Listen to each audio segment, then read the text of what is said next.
This is a general reading, so please only take it if it is resonating with you. अगर इसकी ज़रूरत लग रही हो तभी देखना, नहीं तो प्लीज़ उसको फॉरवर्ड कर दो. And this is very general, not specific to anyone. I've felt a strong urge for this, that's why I'm doing this. So किसके लिए है ये video? So this video is for those जिनको ऐसा लग रहा है that they have been stuck for very long and एक ऐसे स्टेट में है जहाँ पे बहुत स्ट्रगल कर करके आप एक बहुत ख़राब स्टेट तक पहुँच चुके हो, जिसके आगे ऐसा लग रहा है कि अब कोई होप ही नहीं, अब कुछ अब हो ही नहीं सकता. You might be in a state जहाँ पे ऐसा लग रहा है कि आप एक डिसीजन नहीं बना पा रहे हो एंड चीज़ें बहुत धुंधली दिख रही है, कुछ समझ नहीं आ रहा what is going on with you. Also second thing, if you are in a place, if you are in a corporate job या एनी वेयर जहाँ पे आपके आसपास के लोग से ज़्यादा आपके पास नॉलेज है, एक्सपीरियंस है, स्किल्स जो भी बोलो, if you are in that state जहाँ पे आप लोगों से बेटर हो बट फिर भी आपको वो क्रेडिट नहीं मिल रहा है, then this reading is for you. Okay, and also the people who might have been born in the month of June or February. So उनके लिए reading है. Clearly, the reading states that you need to be vocal about your own existence. आप काफ़ी कुछ काम कर रहे हो, आपको पता है that you have been doing pretty good, but now it's the time to fight.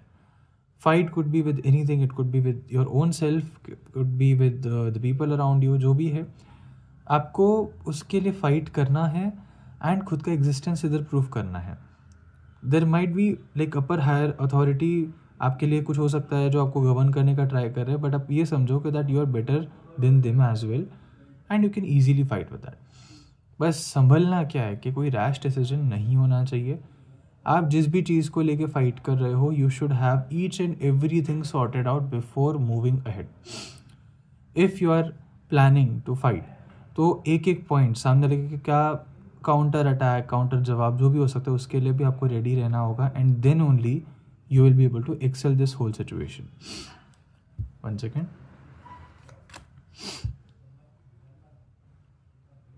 While communicating, जब आप इस बारे में बात करो, आपका जो एक्शन है ना वो अग्रेसिव होना चाहिए, पर आपके वर्ड्स अग्रेसिव नहीं होने चाहिए.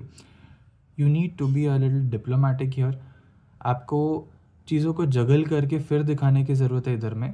एंड आई फील दैट आप जिनसे भी बात करो ना, शायद 2 लोग इन्वॉल्व हो सकते, could be a male female both. 2 लोग इन्वॉल्व है इधर में कहीं ना कहीं, एंड उनसे एक कम्युनिकेशन गैप के साथ बात करने की एक एडवाइस आ रही है. Keep a safe distance with them and then only continue with your stuff.